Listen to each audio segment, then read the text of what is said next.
This is the All Rev'd Up podcast, and this is season 5, number 2, episode number 2. I'm Reverend Emmett Price. And I'm Reverend Irene Monroe. Irene, before we talk about the retirement of Queen Serena Williams, let us thank each of our listeners and viewers. Thank you all for listening to us on the various podcast apps and for watching the actual live recording of the podcast on our YouTube channel. We are grateful for your support, your encouragement, your feedback, your reviews, your comments. Thank you so much for sharing the podcast with others. And a tsunami of thanks I will always send your way. And we are so grateful for our 2 phenomenal producers. Irene, what are their names? All right, Kyla Wright and Cavante Smalls.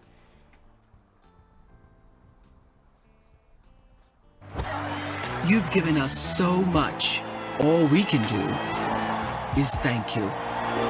The mighty O serves up some love for Serena. Thank you for showing us how to be graceful, powerful, fearless.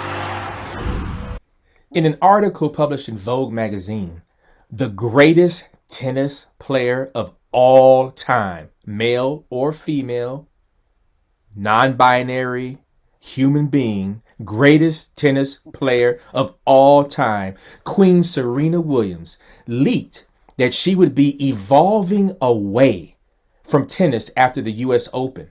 In essence, the Queen announced her retirement. At age 40, the Queen retires with numerous Australian Open, French Open, Wimbledon, U.S. Open, Olympic. I mean, if there is any title that you can win in tennis, she has multiples of them. Irene, will tennis ever be the same? Oh, no. And will Queen Serena get her shine longer than the few weeks past her final match? Oh, listen, first of all, greatness is something that she knows well and she wears it well. But listen, as we know, she is the GOAT. She has dominated the sport. She has been unapologetic in doing so. She has survived in these white spaces where she wasn't welcome. She stood in them, which I just love about the Queen, unabashedly Black and unapologetically Compton, which I know you can speak to very well here. And what I like about this, because as we know, even today, tennis is still considered a country club sport. And she represented Compton with an Afrocentric way of dressing and being. The white beads are classic. She and Venus wore these beads in their early years here. And one of the things that I loved during the tribute that Oprah gave the first night of the U.S. Open is that she had her daughter Alexis attired and, donning those wonderful beads that they used to wear. And listen, that a whole lot of folks, Black as well as white, said it was too ethnic, too Black, come on now, and too ghetto. And one of the things that she has done, and she stayed consistent, she has inspired Black women to pick up the racket, and her successors, like Naomi Osaka, Coco Gauff, Sloane Stevens or Stephens, how do you pronounce it, Emmett?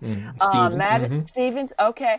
I mean, we can go, she's changed the game, but I need to say this, because I'd be remiss. Both of them, her sister, Venus, and they changed the game. They won regularly. They were defiant in their winning. Listen, they changed the game of tennis. They changed how people played it. And competitors have never had to play so hard. Come on now, to beat 2 Black girls from Compton. Come on. I mean, check this out. Not only did they win, they whipped up on people. And both of them, the older sister Venus and younger sister Serena. Venus is retired already. But Serena, is a phenomenal athlete.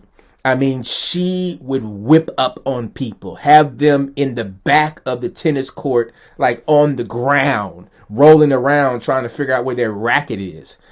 Just beast mode if there ever was. And so And I love the fact that you mentioned Compton, because they were actually born in Michigan, I think around the age of 8 or 9 for Serena, the younger one. Their father, Richard Williams, moved them to California to work with a specific coach. For those folks who have seen the documentary, that didn't quite work out, over time. But they were immersed in the Black community of Compton, and they continue to be all about that, which I love about them. They're authentic. Right. If there ever was, That's unabashedly. Yeah. Unabashed about that. But what it says, a couple of things to me here. Greatness is not just folks who have access to the country club. Greatness is in those places like Compton, and I got to call out my place here, Bed-Stuy, Brownsville, all of those places. And and what it says here, again, I mean, she's also changed behavioral expectation of women athletes, and by extension, really, women in the workplace, because she says it's okay to be powerful. Yes. It's okay to flex your muscles, and use your brain here.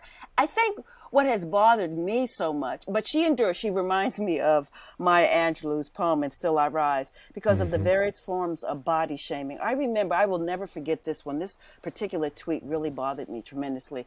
One fool wrote about Serena Williams, said that she looked like a gorilla, she sounded like a gorilla, and she grunts like a gorilla, therefore she is. Serena's just not considered not feminine enough. She was considered too manly. And she's even got jeered for wearing this Wakanda-inspired catsuit. Do you remember that? When she was wearing that? And the reason why she was wearing it really had to do with health issues. She was suffering from blood clots. So, I mean, it really bothers me in so many ways that again, when it comes to Black bodies, unfortunately, she didn't escape it either. It was the whole idea, again, her butt was too big. But I like her retort, because she says that Kim Kardashian is trying to buy that butt. We begin to see the fear and fascination of the size and shape of Black bodies here, and also the sexualization of it. But, I just admire her because of the whole idea that, Black bodies, if they're strong, if they're powerful, that, they're dangerous. And when she got annoyed and frustrated with the umpire, and a lot of them, Emmett, you would have to agree, they haven't been fair. She was considered sort of the angry Black woman. It has really troubled me how she's been depicted. But again, like Maya Angelou's poem, "And Still I Rise." Queen Serena is just absolutely amazing. Not only has she battled health challenges, not only has she had her daughter, in the middle of a season one year, but she's also a fashion designer. She's also, an entrepreneur. She's also one who is not a, one lane person, that she has elevated the game in terms of entrepreneurialism, in terms of just being a brilliant mind, beyond the tennis court, and also a family person. I mean, people don't think about that either. I mean, she, when you see her and her husband and her daughter, when you see her and her sisters, when you see her and her nieces and nephews, I mean, it's just like all family love. And to be at that caliber, to be at that exceptional level as an athlete, and then to be down to earth. That's right. To be able to hang out with just about anybody. Yeah. That's right. Keep it real. And one of the things they don't also recognize about both of the girls, that they speak multiple languages. Yes. And you know what? Because of her business, because like you said, she has sort of dabbled in finances and fashion, acting and film production, that her business is called Serena Ventures. And it is on the track. She's on the track to be the first female athlete to be a billionaire. So people really don't understand what a phenomenal woman this woman is. And 80% of the companies in her firm, this is what I like, so she keeps it real, are founded by women of color. I just love that about her. Understanding we're going to come back. Of lifting and climbing. We're going to come back and talk about this on the other side of the break. And we're going to also talk about, Irene, why in the world do you always bring up Kim Kardashian? You always bring up Kim Kardashian on this podcast, and I need to understand why. And we're going to do that on the other side of this break. This is the All Rev'd Up podcast. We'll be right back. I can't. But the night began with another video tribute, this time from music royalty Queen Latifah. Yeah, this one goes out to the Queen of Queens. There's simply no debate. Queen Latifah was also one of the many celebrities to hit up Arthur Ashe Stadium to cheer on the GOAT. This is the All Rev'd Up podcast. We are back. The opening sound and the sound you just heard came from Entertainment Tonight, a tribute from Oprah Winfrey, Gayle King, Queen Latifah, that was played during the opening of the U.S. Open. I mean, Irene, who gets to have a celebrity video produced and played on the scene while you are competing at the highest level? That is just cool. Oh, I just listen. We cannot regale and laud her enough. She will go down in history as one of the best athletes. I think she's going to be there with Ali that we have seen, and certainly one of the best female athletes we have ever seen, and has not only changed the sport, honey, changed what it means to be a tennis player and a mom, which unfortunately is one of the reasons why she is leaving. You know, one of the things she says, and I love it, she says that choosing a path sort of requires a calculus that super fathers just don't have to make. She made a statement that, like, Tom Brady has 3 children, he can retire and unretire, and LeBron, and I think he's 44 or something like that, and LeBron, also a father of 3, you know, can make choices in the way that, again, she is certainly shaped by the role of gender, in terms of a daughter who says to her, I'm glad, you know, who is really happy that she is retiring, because the daughter, she says in the Vogue magazine piece, which I really invite listeners to please go see, because she is a knockout in this sort of baby blue gown, and has a daughter at the end of this long trail here. But says here, it hurts her heart, you know, to leave the house. Anybody that's been a mother, I mean, and even a father, when the kids give you that look, it's like it pulls at your heartstring. And she also said, I had a sister, so I can't imagine, you know, she says, Alexis, this is her daughter, not having a sibling. Well, you know, I mean, you know, her ability to lift this conversation, I think, is absolutely huge. You know, there have been other mothers who have, you know, talked about the challenges of professional life and excelling at the highest level, and those nuances that come with that. But to have Serena, Queen Serena Williams, to lay this thing out there like that, I mean, I think that that's a movement in itself, because most people just see her as an athlete. They just see her as a tennis player. They don't see her as a brilliant activist, entrepreneur who is absolutely, you know, futuristic in what she's doing and how she does it. People just don't see that. So I think it's actually phenomenal for her to be courageous enough to be transparent and honest about it. Yeah, I loved it. I love the fact that she said, I'm leaving because my daughter, Alexis, has asked for a sister. And, you know, and you're right. I don't know any male athlete said, listen, I'm leaving because my wife and I, you know, we want to expand on our family. But it does talk about a ceiling. It really does talk about a ceiling that comes with age for women if they want to be great on the field, in the field that they're known for, as well as trying to raise a child here. One of the things I'm hoping that this will, when you say raise the conversation here, it will also begin to help other athletes, you know, follow in her footsteps. How do we sort of negotiate this? You know, trying to build a family, because, you know, there's the whole thing that women can't have both because it's, you know, biology, you know, sort of, you know, dictate our destiny. But how do you do this? And this is real. There's no answer to it. And I think what we get with Serena is something very real as Black women in maternity issues here. As well known as she is, she talks about, you know, how she was treated during her pregnancy, being ignored by, and this is someone who is internationally known here. So the thing is that even though she's a legacy and a legend, she will go down in history. She didn't escape the vagaries of racism and sexism, you know, and body shaming. I mean, this is an important point that you are making right here, Irene. And we kind of made a similar point last episode when we talked about another great Black athlete, Brittany Griner. But your point is about the fact that a lot of people think that by being in proximity with black folks, that racism will be eradicated, that by any proximity that people will, because they love Serena, that Serena will be treated well, and then other people around her.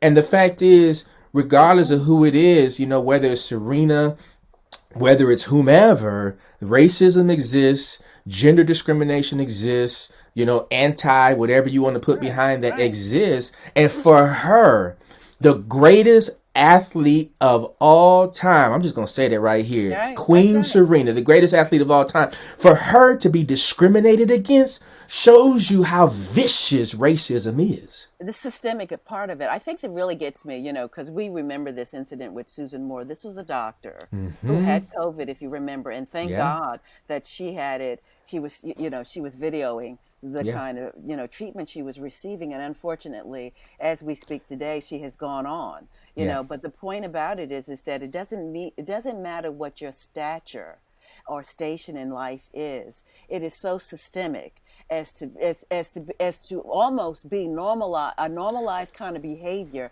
that doctors and lawyers and anybody else. I mean, everybody knows. Everybody knows Serena. It reminds me of Oprah when she went into this boutique, store in New York City, or maybe it might have been California, and she was carded. That kind of stuff. It is inescapable. And you're right, proximity to people of color does not eradicate it. But then again, they will say, well, a good example of that is gay marriage. Well, that's a bogus argument. You know why gay marriage is so accepted? Because gay people are white.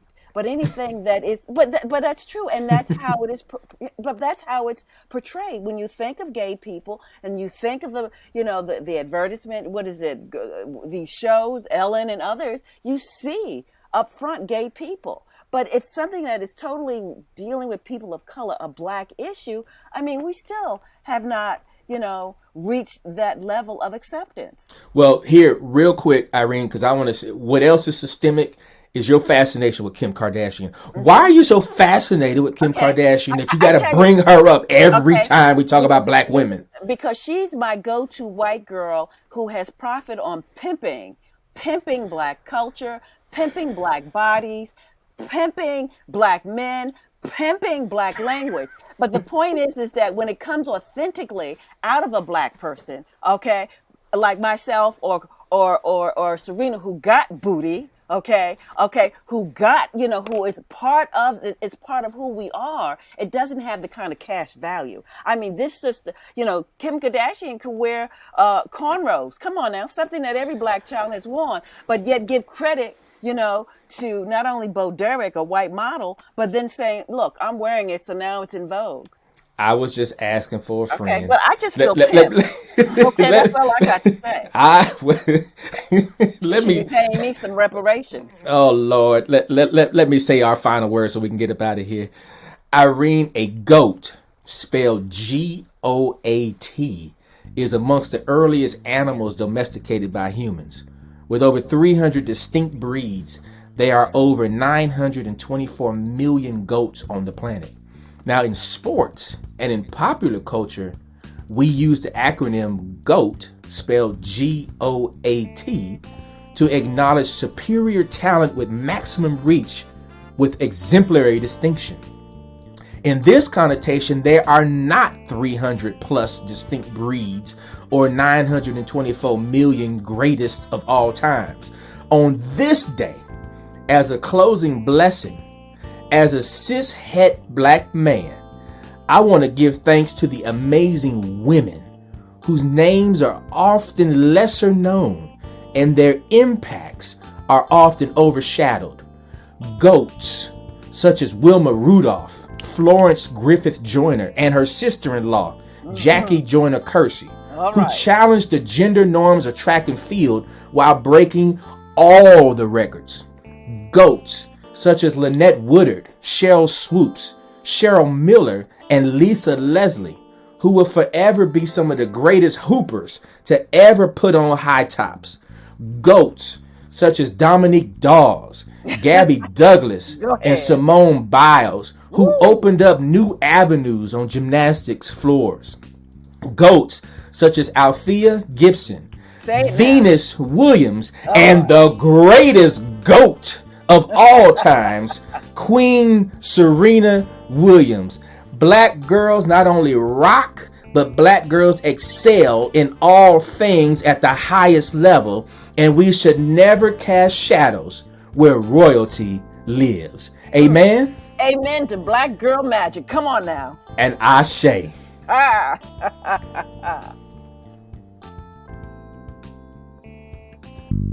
All Rev'd Up is brought to you by us, the Revs. Our amazing producers are Kyla Wright and Cavante Smalls. Music for this episode is from Reverend Price's son and musical prodigy, Emmett G. Price IV. All Rev'd Up is distributed by GBH. Additional thanks to Bob Kempf, Elizabeth O'Brien, May He, Devin Robbins, Meredith Neerman, and Zach Waldman. If you like what you hear, let us know. Give us a review on Apple Podcasts and follow us at All Rev'd Up Pod on Facebook, Twitter, Instagram, and YouTube. Feel free to send us a note, a question, or a comment to allrevduppod@gmail.com. We'll be back